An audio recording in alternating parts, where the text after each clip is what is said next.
दिखाना था एंगल में। चलो बोलो श्री शासन। हाँ, ये यूट्यूब में नहीं जा रहा। नहीं बुद्ध का चैनल है, उसमें बता रहे हैं।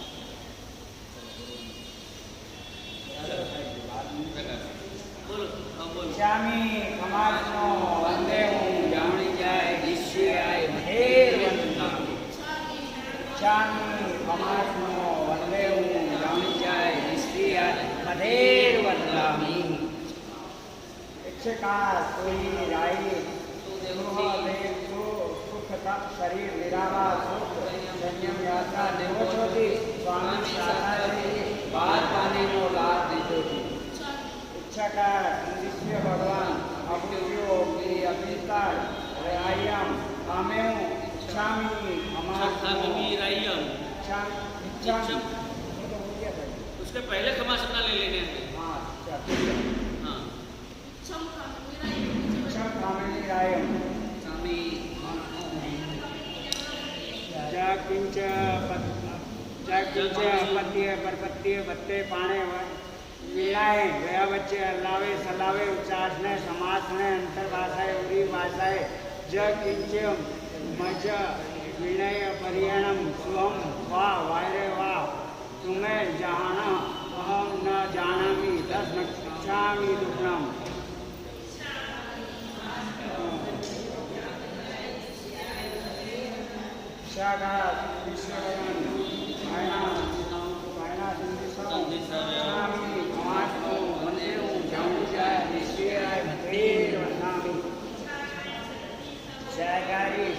भगवान वायना रेशो श्यामी कमाशनो वंदे हूँ जाऊँ जाए निश्चय मते वंदनामि।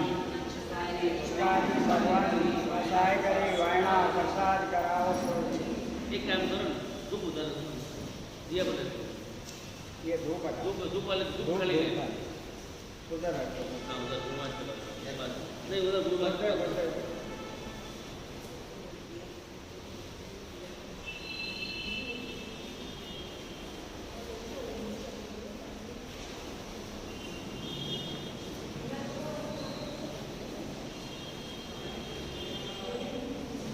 नमो अरिहन्तानां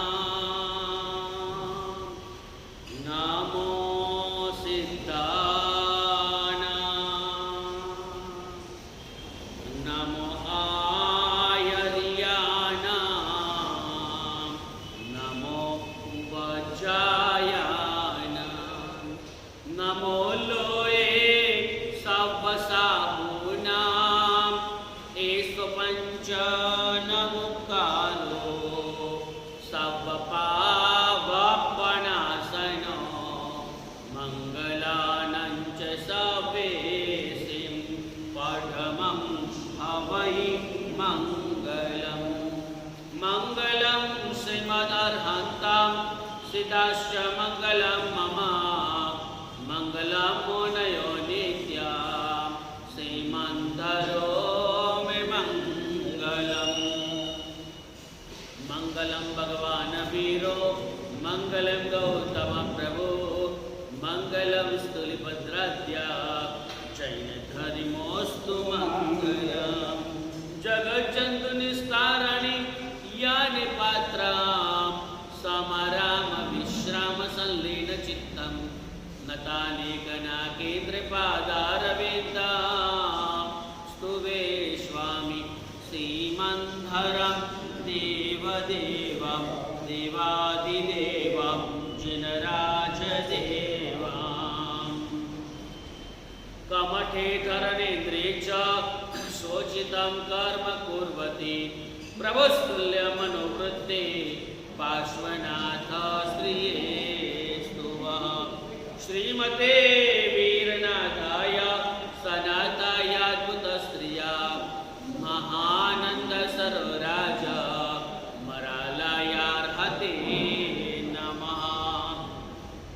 सर्वारिष्टनाशाय सर्वाभीष्टार्थदायिने सर्वलब्धिनिदानाय श्री गौतम स्वामिने नमः। अज्ञानतिमिरन्तानां ज्ञानाञ्जनं शलाकया नेत्रमुन्मीलितं येन तस्मै श्री गुरुवे नमः। अध्यात्मज्ञानिनां धीरं योगीन्द्रं ब्रह्मचारिणां मुनीन्द्रं सार्वयं वन्दे सुरीन्द्रं बुद्धिसागरम्।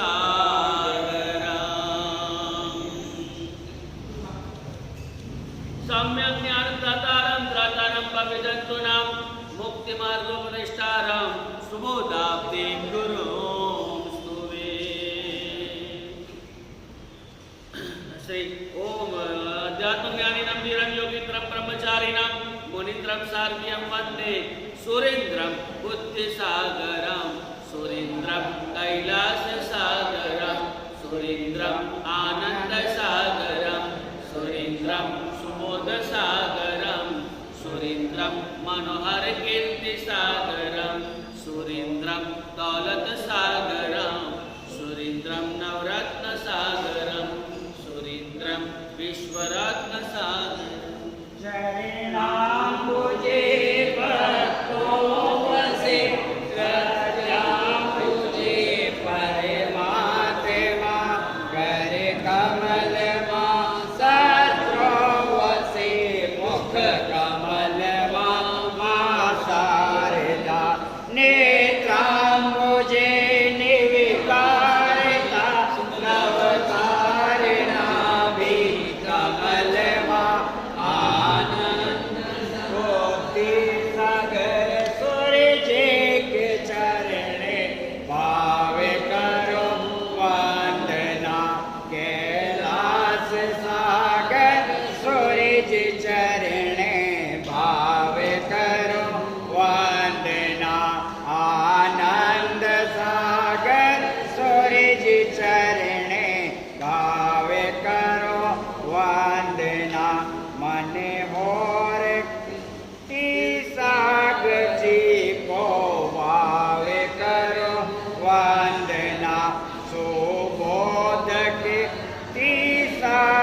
जी को भावे करो वंदना दौलत सागर सूरज रूप चरणे कोटि कोटि वंदना विरल विभूति अजोड़ शक्ति श्रेष्ठतम है साधना अजब शक्ति गजब महिमा परम योगी तपोधना शासन गगन दिव्य दिवाकर कर दिले आराधना मालव भूषण सूर्य जी की चरणे कोटि कोटि वंदना नवरत्न सागर सूर्य जी चरणे कोटि कोटि वंदना विश्वरत्न सागर सूरज चरणे कोटि कोटि वंदना।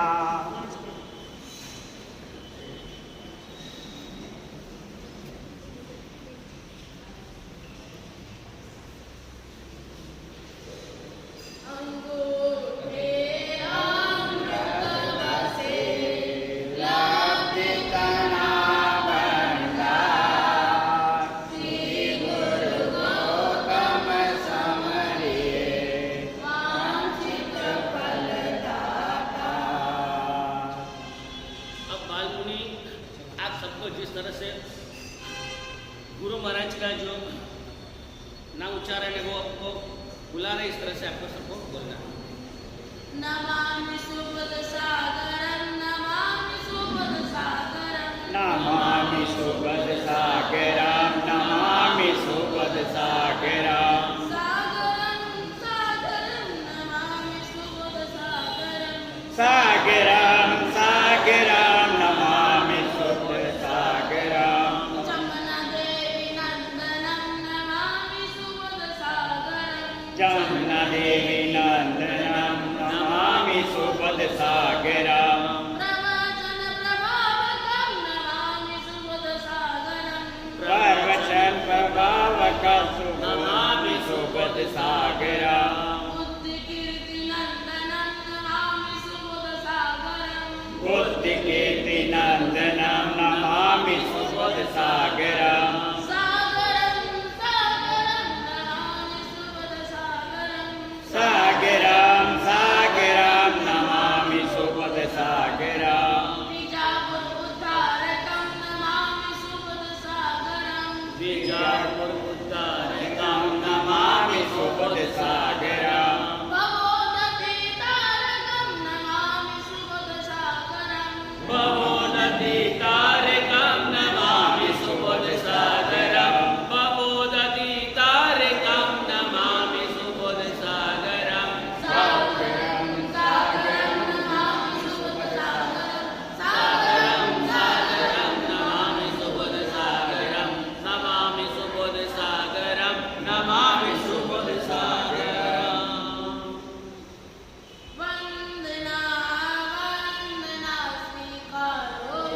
सामान्य जेनी गर्जनाने वचने माही निडरता हृदय माही कोमलताने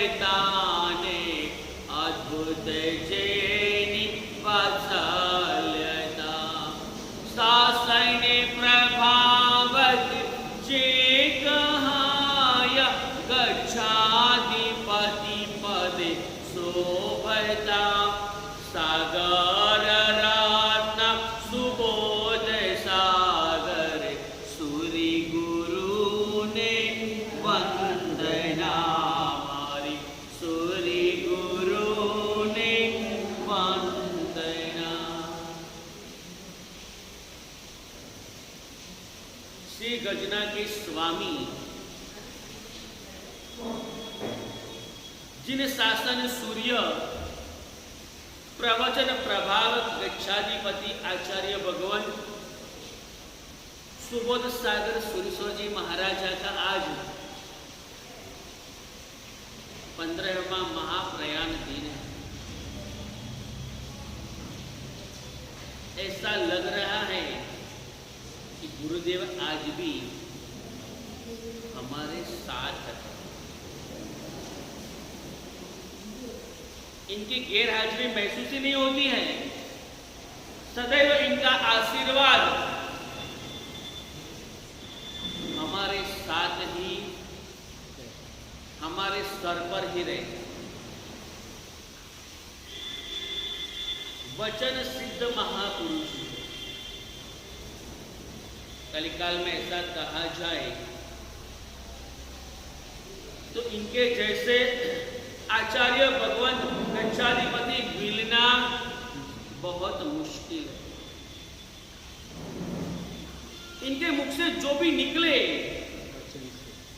मैंने तो कई ऐसे 18 साल इनकी सेवा का लाभ मुझे मिला। मेरा बड़ा सौभाग्य है और मैंने तो कई बार देखा है। एक बार सूरत से एक भाई बंबई गए और बंबई जाकर के उन्होंने एंजियोग्राफी करवाई।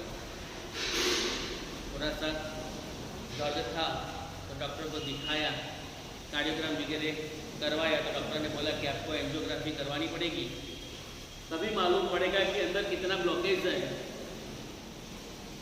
उन्होंने एंजियोग्राफी करवाई, एंजियोग्राफी का रिपोर्ट आ गया कि इनकी 3 नली ब्लॉकेज है। आपको बाईपास तो करवाना पड़ेगा।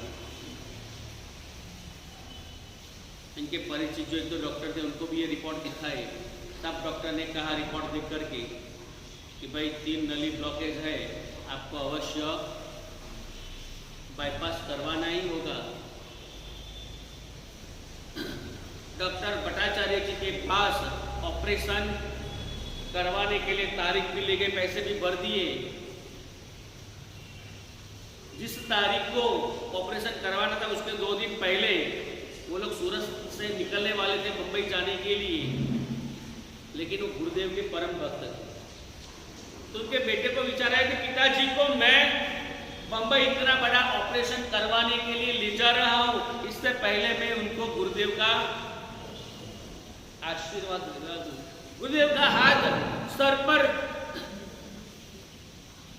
गुरुदेव अपना हाथ सर पर रखते पिताजी के तो इनका ऑपरेशन निर्विघ्न पूर्ण हो जाए।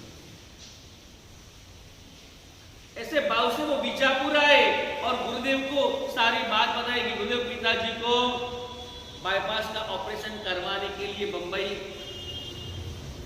ले जा रहा हूं, आप आशीर्वाद दीजिए। गुरुदेव ने इनके मस्तक पर हाथ रखा और जैसे हाथ रखते ही बोला कि इनको तो एक भी नली ब्लॉकेज नहीं है, क्या ऑपरेशन करवा रहे। गुरुदेव ने क्या कहा, इनकी एक भी नली ब्लॉकेज नहीं है, इनको बाईपास की कोई आवश्यकता ही नहीं है। बेटा बोला गुरुदेव बम्बई जाके बम्बई हॉस्पिटल में ये एंजियोग्राफी करवाई है। अपने निकटतम जो बड़े बड़े डॉक्टर हैं इनको भी सारी रिपोर्ट दिखाई और सब लोगों ने एक ही अभिप्राय दिया है कि पिताजी को बाईपास करवाना ही पड़ेगा। डॉक्टर भट्टाचार्य का टाइम भी ले लिया है, 2 दिन के बाद इनका ऑपरेशन है। आज शाम को यहाँ से सीधा फ्लाइट से ही ले जाने का है, आज ही उनको एडमिट कर देने का है। 2 दिन के बाद उनका ऑपरेशन है।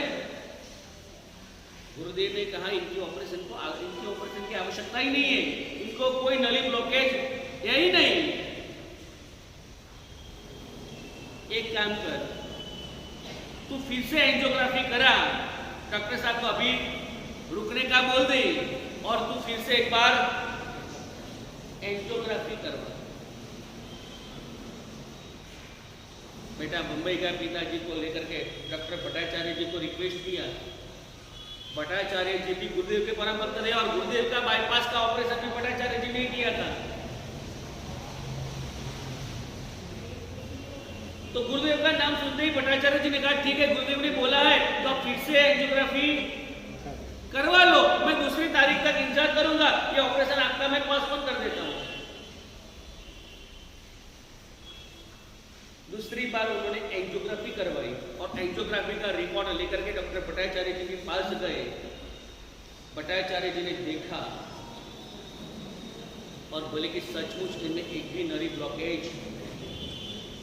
नहीं, इनके ऑपरेशन की कोई आवश्यकता नहीं। डॉक्टर भट्टाचार्य जी ने भी 1993 में गुरुजी का बाईपास किया था। फिर अहमदाबाद इनके स्वागत के लिए हमने बड़ा फंक्शन रखा था और उस फंक्शन में डॉक्टर भट्टाचार्य जी को मुंबई से आए थे वहां पर, और उन्होंने जो बात बोली थी ना दिल में उतर जाती। इतने बड़े डॉक्टर और उन्होंने लगभग 2-3 हजार लोग गुरु भक्त थे उनके सामने, उन्होंने बोला था कि आप सबसे ज्यादा मैं भाग्यशाली और मैं पुण्यशाली हूं। आपने तो गुरुदेव को केवल बाहर से देखा है, मुझे तो गुरुदेव का हृदय ठीक करने का अवसर मिला है। मेरा तो कितना बड़ा सौभाग्य है, मैं तो अपने आप को इतना भाग्यशाली मान रहा हूं कि ऐसे इतने बड़े ज्ञानी गुरुदेव का हार्ट ठीक करने का, मुझे इनका बाईपास करने का मुझे मौका मिला। मेरे गुरुदेव बार बार कहते हैं कि अगर आपको बाईपास ना करवानी हो ना तो अमुक चीज बाईपास करते रहो। अगर आपको बाईपास करनी नहीं है, करवानी नहीं है तो अमुक चीजें बाईपास करते रहो, सब अंदर भरते मत रहो। आप क्या करते हो? दिन भर पूरा जो भी भला बुरा हुआ पूरा दिमाग में भर करके फिरते हैं, इसीलिए ही बाईपास की नौबत आती है। अगर एंजियोग्राफी भी नहीं करवानी है ना तो थोड़ा सा एंजॉय का ग्राफ बढ़ा दीजिए। अब आपको हंसाने के लिए भी क्लास खोलने पड़ते हैं, हास्य थेरापी लानी पड़ती है।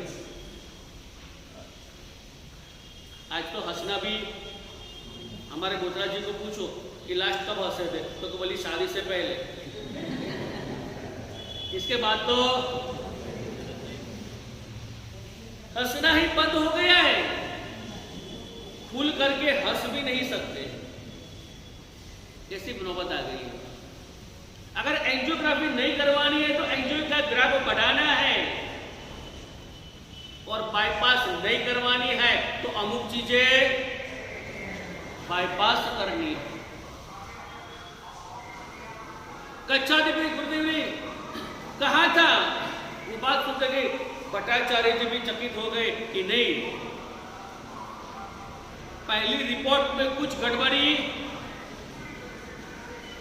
तो कि गड़बड़ तो नहीं हुई, बाईपास तो करने के गुरुदेव के आशीर्वाद थे से इनकी ब्लॉकेज खुल गई। ऐसे तो बहुत चमत्कार हमने देखे हैं, लेकिन गुरुदेव से जब बात होती तब गुरुदेव एक बात अवश्य कहते हैं मैं कुछ भी नहीं मैं चमत्कार नहीं करता हूँ, मैं जो भी करता हूँ वही चमत्कार हो जाता है। और ये सब भी दादा गुरुदेव बुद्धि सागर सुरेश्वर जी महाराजा की कृपा है। इन्होंने जब संसारी अवस्था में थे, बेंगलोर लालबाग में थे,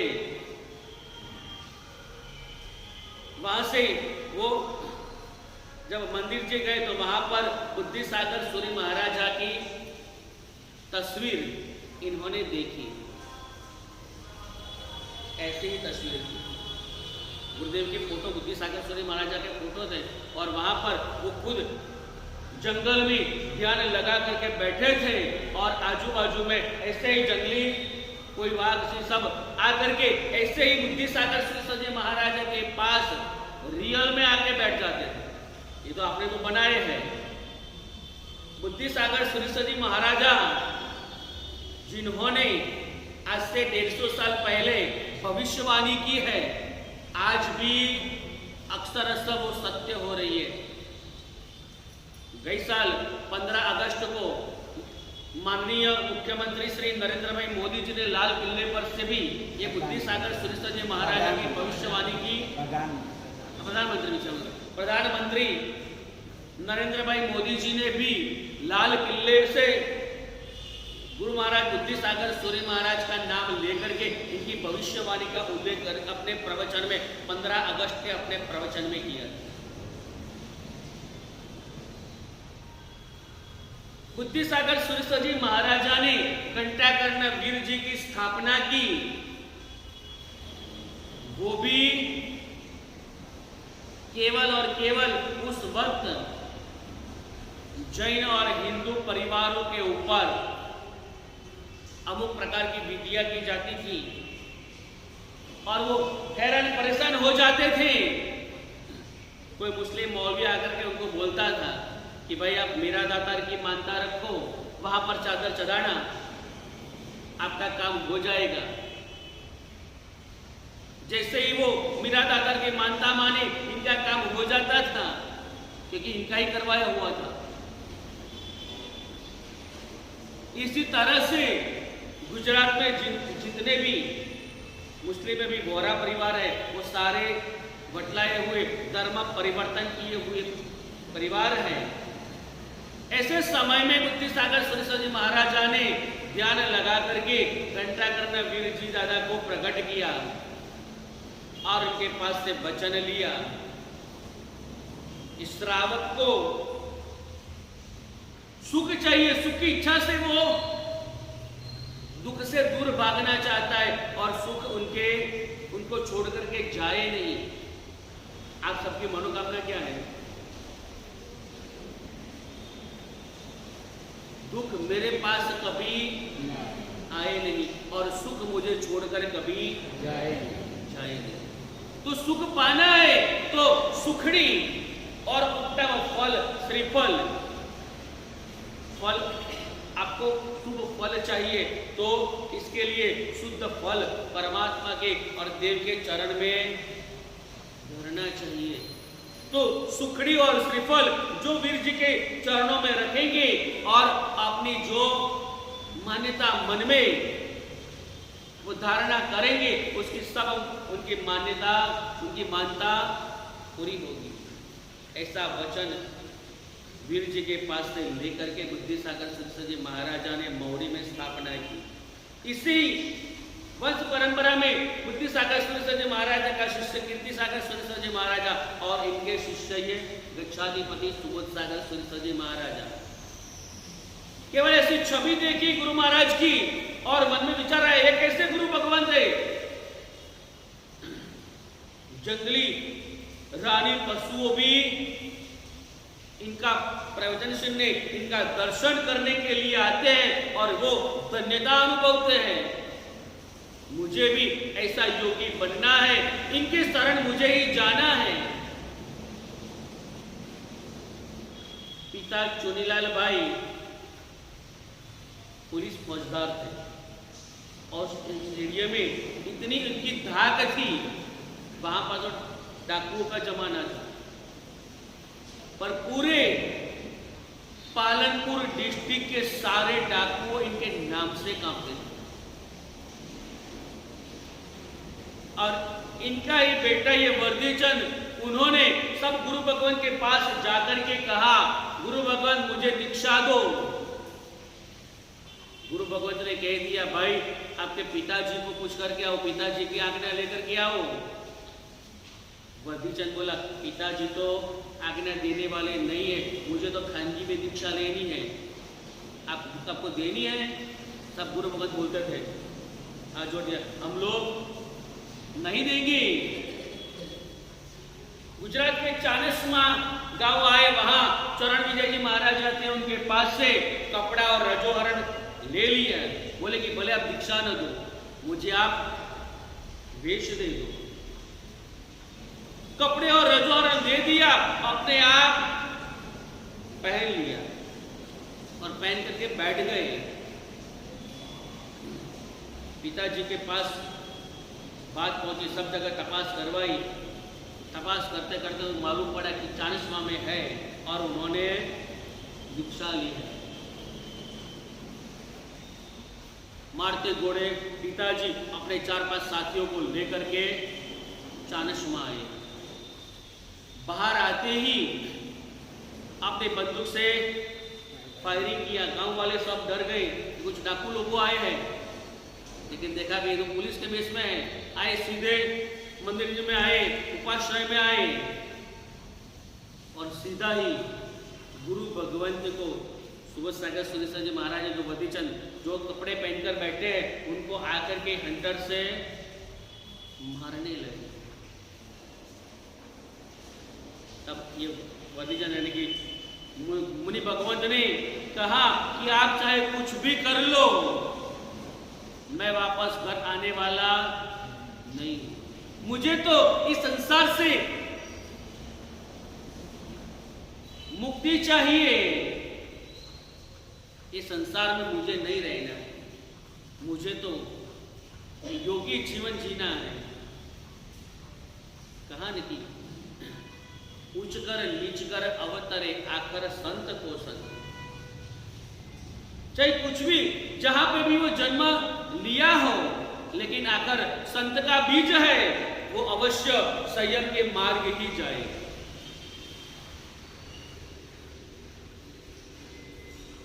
इनके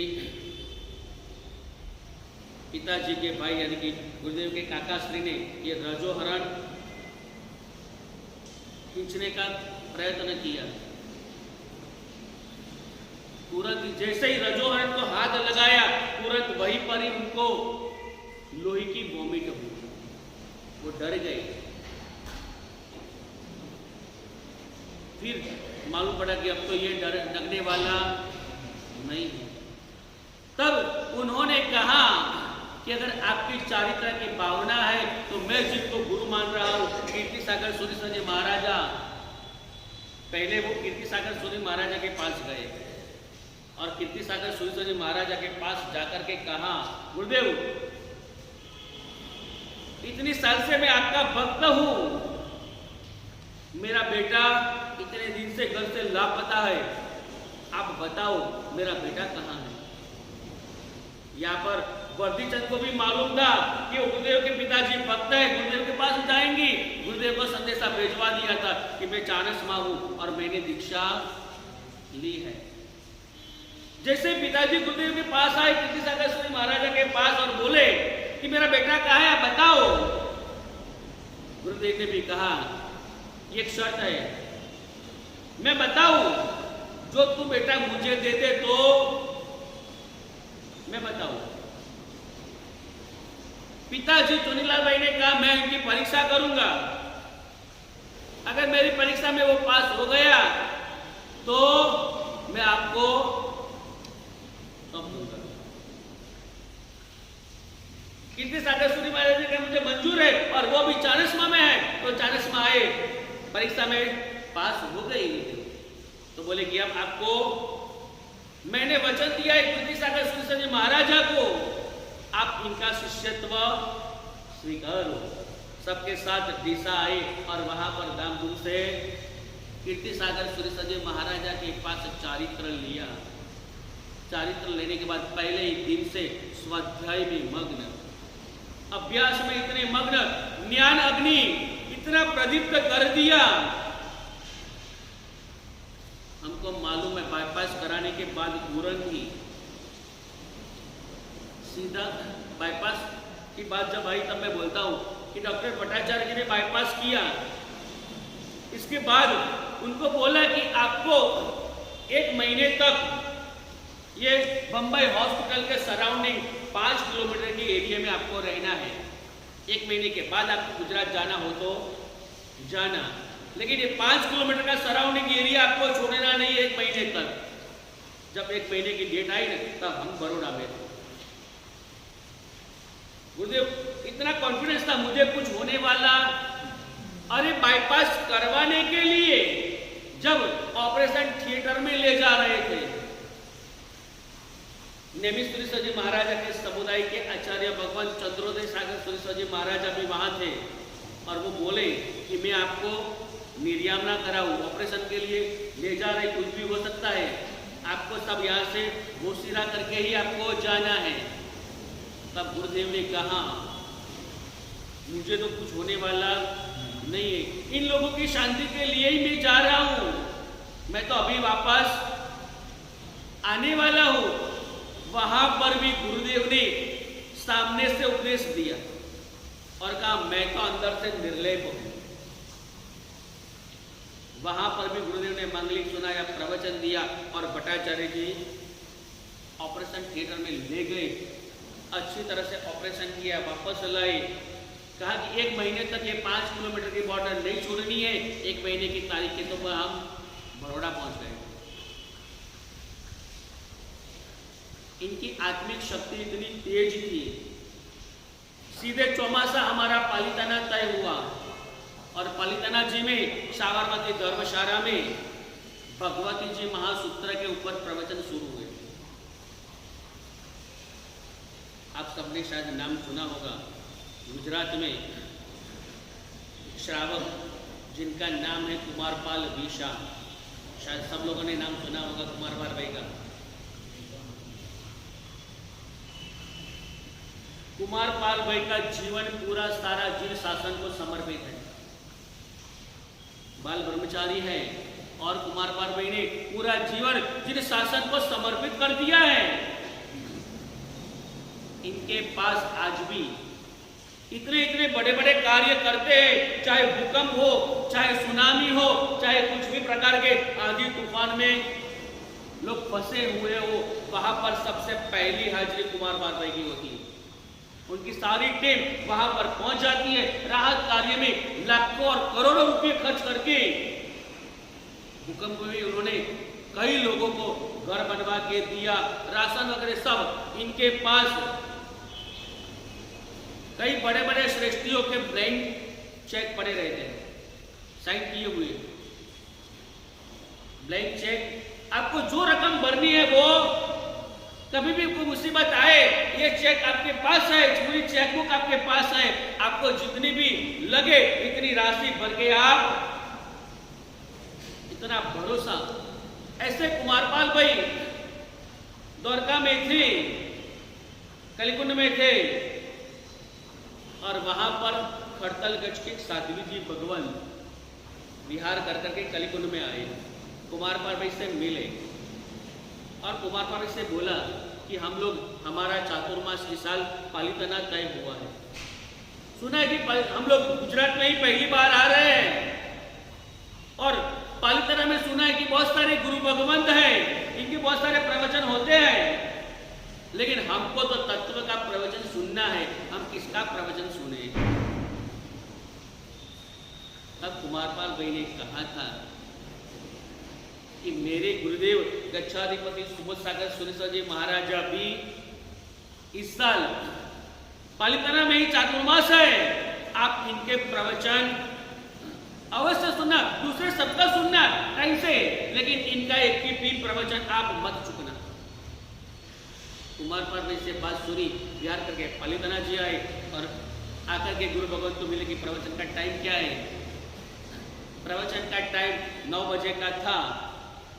हर रोज इनके साथ जी भगवान सुबह 7 बजे आ जाते और वहां पे आगे ही इनका आसन बिछा देती। पालीताना में प्रवचन सुनने के लिए 400 तो साध्वी जी भगवंत आते थे, 8 बड़े बड़े आचार्य भगवंत आते थे और 25 से 30 साधु भगवंत इनका प्रवचन हर रोज नियमित सुनने आते थे। श्रावक कितने होंगे? कम से कम 2,500 से 3,000 श्रावक हर रोज। गुरुदेव का आवाज भी इतना बुलंदी था, पूरी साबरमती धर्मशाला का हॉल गैलरी सब तो पैक हो जाती थी। बाजू में बेंगलोर भुवन, वहां पर भी सामने नंदा भुवन, वहां पर सब जगह भी लोग अपनी अपनी गैलरी में बैठ जाते थे और वहां पर भी उनका आवाज उनको सुनाई देता था। और सभी के मुंह से जब चातुर्मास पूर्ण हुआ, आंख की तकलीफ थी गुरुदेव को, वो डायरेक्ट पढ़ नहीं पाते थे। मैं बैठ करके गुरु भगवान के पास ये भगवती शुद्धि सूत्र का जो पदार्थ है मैं बोलूं और गुरुदेव सुन करके धारणा कर ले। और ये धारणा किया हुआ जब पाठ कर बैठे, एक भी शब्द आगे पीछे नहीं। सब आचार्य भगवान 8 आचार्य भगवान चकित हो जाते। नॉन स्टॉप 1 घंटे का प्रवचन था, 1.5 घंटा, 1.25 घंटा, 2 घंटा हो जाते। हमको बोलना पड़ता कि गुरुदेव टाइम हो गया है, तभी भी थोड़ा ही बाकी है, थोड़ा सा ले लूं, थोड़ा सा ले लूं। 2 2.5 घंटा प्रवचन नॉन स्टॉप चलता, फिर भी कोई भी व्यक्ति वहां पर प्रवचन जब तक पूरा न हो तब तक खड़े होने का नहीं। भगवती जी महासूत्र आज के काल में बोलूं तो इनके पदार्थ इतने गहन है, इनका विवेचन करना सामान्य मानस के बस की बात नहीं है। ऐसे गहन पदार्थों का विवेचन गुरुदेव इतने बारीक छनावट से करते थे, एक एक पदार्थ लेकर के इतनी बारीकता से समझाते थे। सब लोगों के मुंह से एक ही बात निकलती थी, ऐसा तो हमने कभी भी सुना नहीं। जब चातुर्मास पूरा हुआ, वापस वो साध्वी जी भगवान कटोगज की कलिकुंड गए। वहां पर कुमारपाल भाई को बोला कि आपका जितना आभार मानू इतना कम है। आपने कहा था कि गुरुदेव का प्रवचन सुनना, हमने एक एक बात सुनी है। अपने से ज्यादा अभ्यास खड़तलगज में है और खड़तलगज की विद्वान साध्वी जी भगवान, इनके ज्ञान भी गुरुदेव से कम नहीं था। इतने बड़े ज्ञानी साध्वी जी भगवंत का ये शब्द था कि ऐसे पदार्थ तो हमने भी कभी हमारे जीवन में पढ़े सुने नहीं। ऐसे वचन सिद्ध महापुरुष, जब इनको गच्छाधिपति पदवी देने की बात आई, अभी जो तपाली गच्छाधिपति है आचार्य भगवान मनोरगिरी सागर सुरेश्वर जी महाराज तब आचार्य थे और गुरुदेव ने कहा कि हमारी और सकल संघ की विनती है कि आप गच्छाधिपति पद का स्वीकार करें। पहले तो उन्होंने मना कर दिया, फिर गुरुदेव ने कहा, तपा गच्छाधिपति जो मनोरगिरी सागर सुरेश्वर जी महाराज, उन्होंने कहा कि गुरुदेव अगर आप गच्छाधिपति पद लेने की सम्मति देवे तो हम, आपकी उम्र 66 साल की है, हम 66 लाख रुपया जीवदया में देने को तैयार हैं। जैसे ही जीवदया की बात सुनी और गुरुदेव ने बोले कि अगर मेरी पदवी लेने से 66 लाख रुपया अबोल जीवों की रक्षा के लिए, इनकी सुरक्षा के लिए इतनी बड़ी मातबर रकम अगर जीवदया की ओर तय की जाती है तो मेरी सम्मति है। धाम धूम से वहां पर केवल 40 घंटा बाकी था और 40 घंटे में 66 लाख रुपए जीवदया की राशि इकट्ठी हुई। ऐसे जीवदया प्रेमी गच्छाधिपति गुरुदेव सुबोध सागर सुरेश्वर जी महाराजा का आज 15वां महाप्रयाण दिन है। गुरुदेव के चरणों में नतमस्तक इतनी प्रार्थना करते हैं कि गुरुदेव आप आशीष बरसाते रहिए और हम सबका भी उद्धार कीजिए। भवोदधि तारकम नमामि सुबोध सागरम। इतना कहने में जिन आज्ञा विरुद्ध कुछ भी कहा हो, आप सभी के सामने मन वचन काया से मिच्छामि दुक्कडम, मिच्छामि दुक्कडम, मिच्छामि। अभी अधिकार चल रहा है उपदेश प्रसाद ग्रंथ का। उपदेश प्रसाद में परमात्मा का अतिशय की बात चल रही है। अतिशयान्वित परमात्मा अतिशय युक्त है, 4 अतिशय मूल से।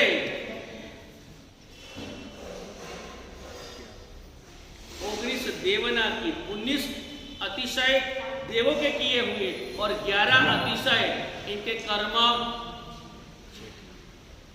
अपने से 11 अतिशय, कुल 34 अतिशय होते हैं।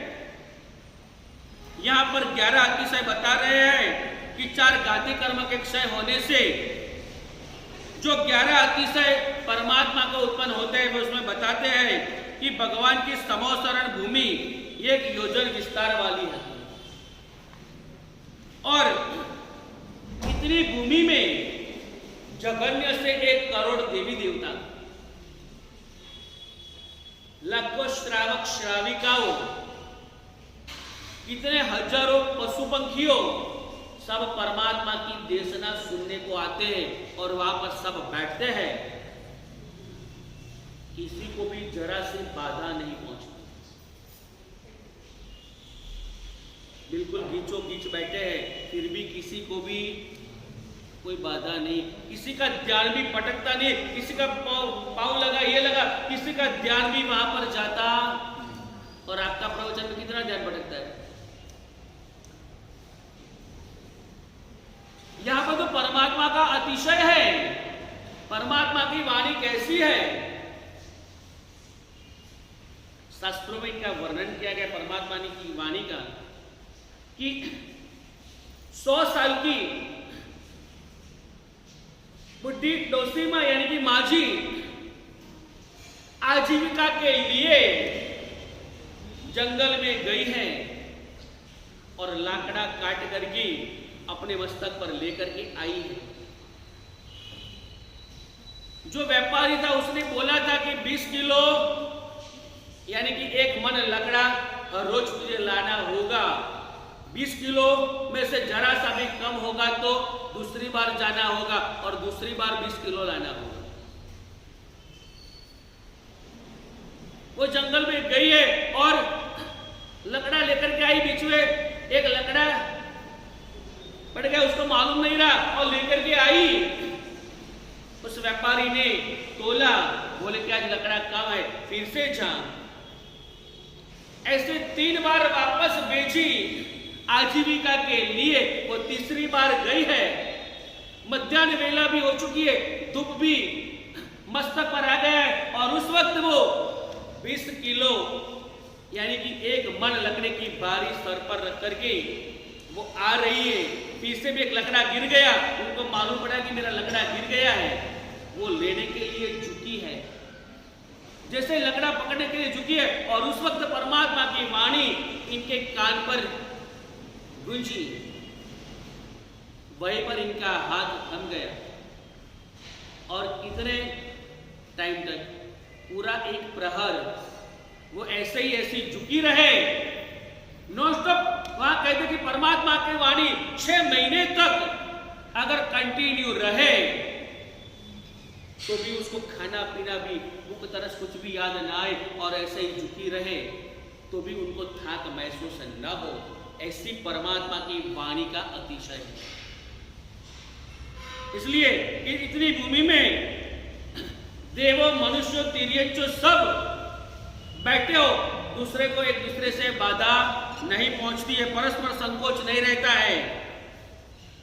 फिर कहा कि भगवान की वाणी अर्धमागधी भाषा में है।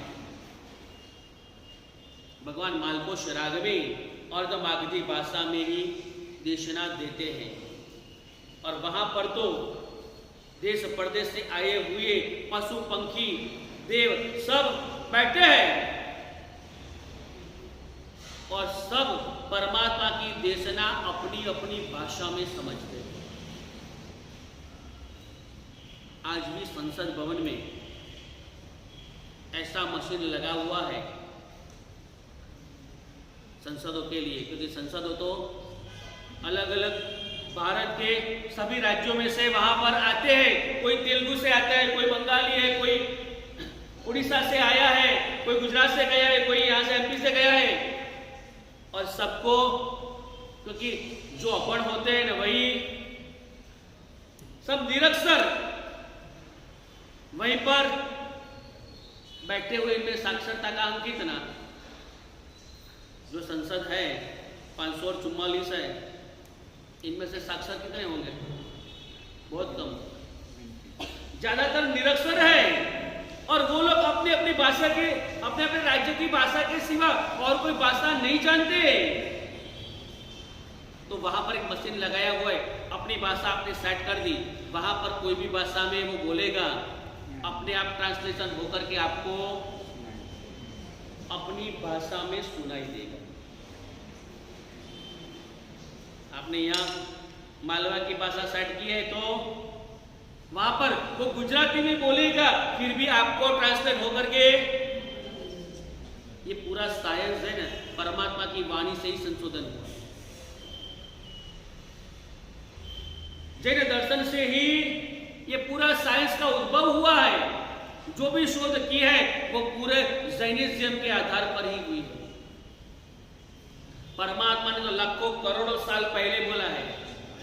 परमात्मा जो वाणी में देशना देते हैं वो अर्धमागधी भाषा है, लेकिन वहां पर जो लोग भी बैठे हैं वो अपने मन का संशय भी अपने आप ही, उसको ऐसा मालूम महसूस होता है कि परमात्मा ने ये मेरे मन का सवाल जान लिया और मुझे ही इनका ये उत्तर दिया। कैसे संभवित है? तो यहां पर एक दृष्टांत दिया गया है कि एक बिल है, वह बिल अपनी 3 पत्नियों के साथ एक दूसरे गांव से दूसरे गांव जा रहा था। बीच में जंगल, जंगल के रास्ते से गुजरना था। थोड़ा सा जंगल में आगे गए और एक पत्नी बोली कि रास्ता बहुत कठिन है, अगर कुछ थोड़ा सा संगीत आप सुनाओ। तो संगीत सुनते सुनते चले तो रास्ता कट जाएगा, रास्ता आसान हो जाएगा। उसके पति ने जवाब दिया, सरो न थी। जरा सा आगे गए, दूसरी पत्नी ने कहा कि अब रास्ता विकट आ रहा है, प्यास ज्यादा लगी है, तो थोड़ा सा पानी का प्रबंध कर दो, नहीं तो आगे चलना मुश्किल है। तब वो बिल ने वही जवाब दिया, सरो न थी। थोड़ा से आगे और गए, तब तीसरी पत्नी ने कहा, अब तो भूख ज्यादा लगी है, अब तो एक डग भी आगे बढ़ने की ताकत नहीं है, आप कुछ थोड़ा सा खाने का प्रबंध कर लीजिए। तब भी उन्होंने जवाब दिया, सरो न थी। सवाल 3 अलग अलग है, जवाब इनका एक ही है, और सब एक ही जवाब में तीनों समझ गए कि मेरे सवाल का जवाब मुझे मिल गया। पहली पत्नी का सवाल था कि कुछ अच्छा गाना सुना दो तो रास्ता सरल हो जाए। उन्होंने जवाब दिया, सरो न थी, यानी कि उनके सो समझ गई कि स्वर ने मेरा गला भी सूख रहा है, मेरा स्वर अभी निकल नहीं रहा है, मेरा गला भी सूख रहा है, मैं स्वर कहां से लाऊं? मैं भी चल रहा हूं, मैं भी थक गया हूं, मैं कुछ गाना सुना हुआ इस स्थिति में नहीं। दूसरे पत्नी का सवाल था, कुछ पानी का प्रबंध कर दीजिए, प्यास बहुत लगी है। उसने जवाब दिया, सरो न थी, यानी कि आप पास में कोई सरोवर नहीं है, मैं पानी कहां से लाऊं?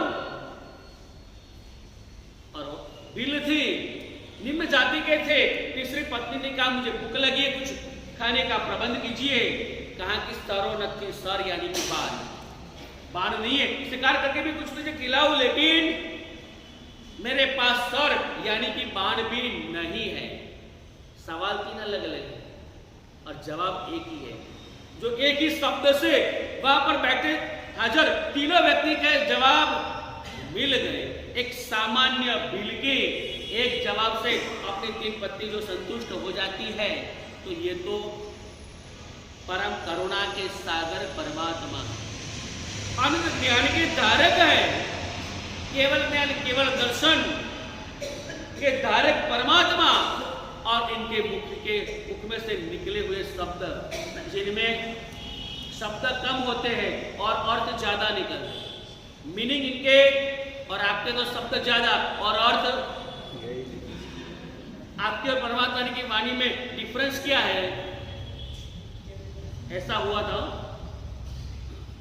3 बच्चे बैठे थे और 3 बच्चे आपस में बात कर रहे थे कि आज मेरी मम्मी ने एक विषय पर नॉन स्टॉप 1 घंटा प्रवचन दिया। दूसरे ने तुरंत बोला,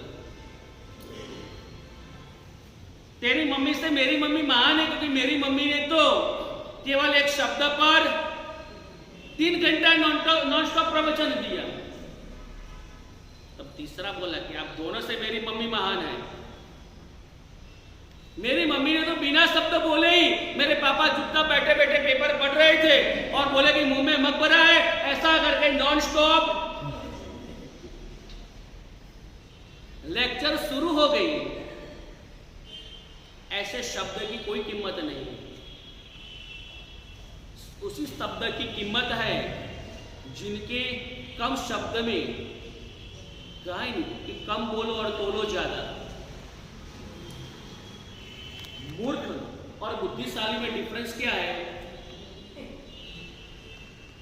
मूर्ख आदमी और बुद्धिशाली कंपेयर आप करना, मैं नहीं करूंगा। बुद्धिशाली आदमी पहले विचार करता है और उसके बाद बोलता है, और मूर्ख आदमी पहले बोल देता है और बाद में। संसार की स्थिति ऐसी है, परमात्मा की वाणी है, यहाँ पर तो शब्द कम है लेकिन इनके अर्थ ज्यादा है, और वहां पर बैठे सभी लोग अपने अपने मन के संशय को दूर करते हैं। ऐसी परमात्मा की वाणी है। आगे परमात्मा के अतिशय कौन सा है? वो सब अग्रे वर्तमान, क्योंकि अभी विक्रम चरित्र में भी आगे बढ़ना है। अभी तक तो पहला पेज भी पूरा नहीं हुआ है। धीरे धीरे विक्रम चरित्र का भी वक्त बढ़ाएंगे। यहां पर बताया कल का एक दृष्टांत अधूरा था। कौन सा था? हाँ, मालूम तो यानी ध्यान से सुना है। हमारे सनत भैया ने बोला था कल रात को मेरे को कि आपने चक्रवर्ती अशोक बोला तो सब लोग उनको चक्रवर्ती मान लेंगे। मैंने बोला मैंने क्लियरिटी की है, ये इतिहास में जो आता है इनका नाम चक्रवर्ती अशोक है, वो चक्रवर्ती नहीं है, राजा ही है, लेकिन उनको उपमा दी गई कि वो चक्रवर्ती अशोक, और उनका पुत्र कृणाल, उनकी शौक माता ने सोचा कि मेरे बेटे को राज्य नहीं मिलेगा, और अपनी शौक के बेटे को, क्योंकि वो बड़ा है, उनको राज्य मिलेगा। राजा ने अपने बेटे को कृणाल को पढ़ने के लिए गुरुकुल में रखा था, तो वहां पर एक पत्र लेकर के अपने सेवक को भेज रहे थे। वो कागज उनके सेवक के हाथ से शौक पत्नी ने ले लिया। पूरा पढ़ा तो इसमें लिखा था कि मेरे बेटे को आप अधियति यानी कि खूब पढ़ाना। शब्द संस्कृत था तो उसमें लिखा था कि अधियति यानी कि आप उनको खूब पढ़ाना। शौक पत्नी ने देखा और तुरंत ही अपने आंख से काजल निकाल करके जो अ लिखा था उसके ऊपर एक मिंडा कर दिया, अंधियति। क्या हो गया? अंधियति। अधियति की जगह क्या हो गया? अंधियति। कि उनको इनकी आंखें निकाल लेना, उनको अंध बना देना। सेवक लेकर के कृणाल के पास आया और कागज पढ़ा। पिताजी की आज्ञा है इनको आंखें निकाल देने की, इनको अंध बना देने का। कुणाल ने सेवक को कहा कि भाई आप अपना कर्तव्य निभाओ। उसने मना कर दिया, फिर भी कुणाल ने अपने हाथ से ही दगदगती सोई करके अपनी आंखों में डाल दी, अंध हो गए। पढ़ाई करके वापस यहाँ पर आया, लेकिन राजा ने देखा कि ये तो इनकी दोनों आंखें नहीं है, प्रज्ञाचक्षु है, इनको राजगादी सौंपी नहीं जा सकती। इसलिए जो दूसरी पत्नी थी, इनका बेटा था, इनका राज्याभिषेक करने का तय किया। और जिससे इनका राज्याभिषेक की तैयारी चल रही है, दिन भी निकल गए, मुहूर्त भी आने लगा। और उसी वक्त आप चाहे लाख प्रयत्न कर लो, मंजूर तो वही होता है जो कुदरत को मंजूर होता है। और कुदरत को कुछ अलग ही मंजूर था। वशिष्ठ दत्त लग्नोपि रामो वने गमिष्यति। वशिष्ठ दत्त लग्नोपि रामो वने गमिष्यति। रामचंद्र जी का राजगादी का मुहूर्त किसने निकाला था? वशिष्ठ ऋषि ने निकाला। और ऐसा कहा जाता है कि वशिष्ठ ऋषि पूरे देव अधिष्ठित थे, उनका एक भी वचन मिथ्या नहीं होता था। सचोट इनकी वाणी थी, वो भी वचन सिद्ध थे। फिर भी उन्होंने दिए हुए मुहूर्त में भी वहां पर कहा नहीं कि कर्मो नहीं कर्मो ही प्रधानत्वम किम कुर्वन्ति सुभग्रहा। इतने सारे सुग्रह को देख करके उन्होंने राजगादी का मुहूर्त निकाला था, लेकिन प्रधानता किसकी है? कर्म की। कर्म ही प्रधानत्वम। कर्म ने जो सोचा होगा वही होगा। उसी मुहूर्त पर राम को वनवास जाना पड़ा।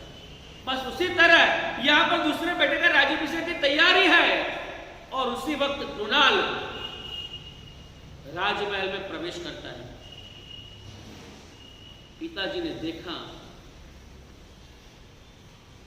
तो पिताजी ने कहा कि बेटा, राज्य के वारसदार तो तू ही है, लेकिन केवल तेरी मां की कपट के कारण तूने अपनी आंखें फोड़ दी है। अब मैं तुझे कैसे राज्य दे सकता हूं? तब कुणाल कहता है, पिताजी राज्य का वारसदार आ चुका है। बोले कि कहा? कभी हाल यानी कि संप्रति अभी मेरे वहां बेटे का जन्म हुआ है।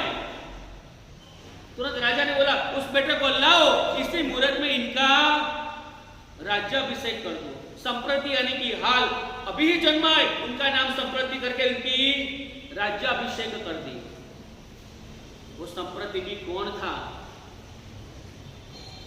और कैसे ये संप्रति बना, इसका हेतु मुद्दा अग्रे वर्तमान। अगर परमात्मा ने आज्ञा में कुछ बोला गया हो तो सकल संग के समक्ष इच्छा में खड़ा हो।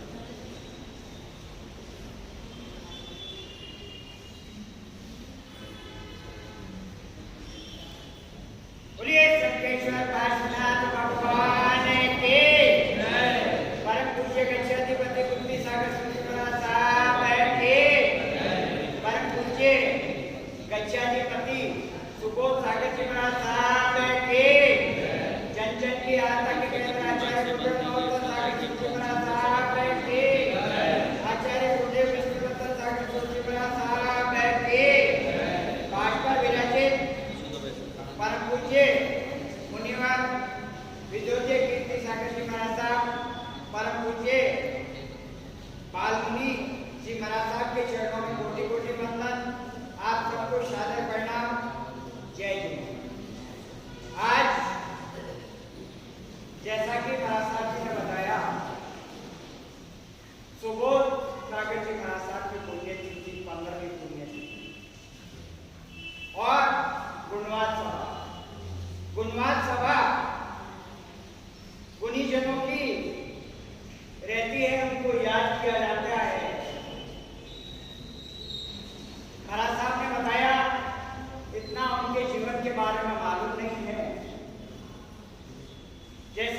भगवत ने बताया कि वो वचन से, और जो मुख से निकल गया वो सिद्ध होता था। तो ऐसे गुरु भगवान को सत सत नमन है, और अपने को भी एक गुणगान करना है। चले भैया इधर आ जाइए, इधर आ जाइए। तो सभी को एक ऐसा भक्ति गीत लेना है। आज की तपस्या में मनोरमा जी पोरवाल के अमृता पे, और कल अमृता सरिता जी दुगड़ के। तो ध्यान रखे तपस्या करने वाले, और आज का 8 तक गुणमाला बहन के हैं, और आगे के 8 तक में भी ज्यादा से ज्यादा संख्या में नाम लिखवावे, एवं अमृत तक की लड़ी में भी नाम लिखवावे। 20 तारीख से जो हमारे यहाँ पे सिद्धि तक शुरू हो रहा है, उसमें भी ज्यादा से ज्यादा संख्या में नाम लिखवावे। और आज की प्रभावना मनोरमा जी आंचलिया परिवार की ओर से प्रभावना अवश्य लेके जावे, और प्रभावना में कल के लिए नाम अवश्य लिखवा देवे। और आज नौकार कलश सृष्टिवीर श्रीमान रितेश श्री धारीवाल परिवार के यहाँ जाएगा, और गुरुदेव के साथ हम सबको चलना है। गुरुदेव के पकड़े होंगे और वहाँ पे नौकार का जाप होगा, तो सभी को इसमें नाम लेना है। और कल के दिन नौकार कलश सृष्टिवीर श्रीमान जितेंद्र जी चौधरी परिवार के यहाँ जाएगा, तो ज्यादा से ज्यादा संख्या में। देखिए आज कल के दिन इतनी ज्यादा संख्या, और आज बाहर बारिश हो रही है, लेकिन अंदर अमृत की बारिश हो रही है। तो बाहर की बारिश से हमें नहीं डरना है। ये बारिश का अभी सीजन है, ये तो रोज आएगी। हमारा इधर सीजन है अमृत की वर्षा का, तो ये लाभ हमें अवश्य लेना है। बारिश से नहीं डरना है, और ये आत्म कल्याण के लिए बारिश है, तो इसका लाभ अवश्य सबको लेना है। इसी कड़ी के अंदर सबको एक ही साथ में एक भक्ति गीत लेना है। गुरुवर तेरे चरणों में, गुरुवर तेरे चरणों में, गरुड़ जो मिल जाए, सच कहता हूँ मैं, सच कहता हूँ मैं, तकदीर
पंचखांड, उपवास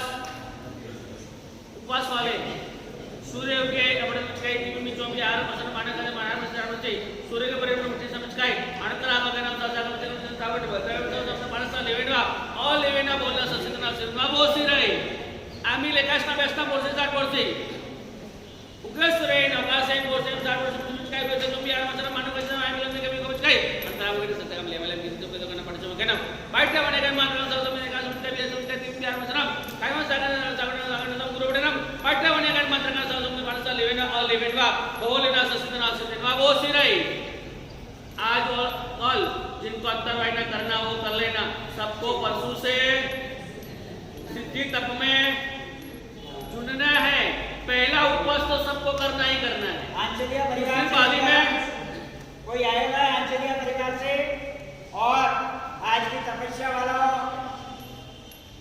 मनोहर माझी पोरवाल का बहुमान विजय नाना से परिवार की ओर से किया जाएगा। हमारे बाल मुनि को भी ज्यादा उत्साह को बोले कि मैं भी करने वाला हूँ। अगर आप में से किसी को पिक्चर नहीं करनी है, सबसे छोटा जो रेडी है तो अब आपको शुरुआत तो करनी ही करनी है। 1-2 दिन बारी तक तो आपको जाना है, फिर अगर आगे कुछ दिक्कत आएगी तो मुझे तो पूरा विश्वास है, गुरुदेव पे पूरा भरोसा है कि यहाँ पर जितने बैठे हैं इतने वो लोग बोलेंगे कि हम सिद्धि तक करेंगे तो भी किसी को सबकी दवाई भी छूट जाएगी। सदा के लिए आप गुरुदेव पे विश्वास रखना, मुझे तो पूरा भरोसा है और सिद्धि तक अच्छी संख्या में होने वाला है। सभी को निवेदन है, आपको परसों से आज होकर आपके दिन पास है, परसों से आपको ये 2 दिन तक मैं आपकी सुनूंगा, परसों से आपको मेरी सुननी पड़ेगी। बस इतना कहने में कुछ भी परमात्मा की आज्ञा में कुछ बोला गया हो सकल संते समक्ष देवी मिच्छामि दुक्कडम उपसर्गाक्षर में अतिचित्यन्ते विघ्नवलय मनः प्रसन्नतामेति पूज्यमाने जिनेश्वरे सर्वमंगल मंगलम सर्वकल्याण कारण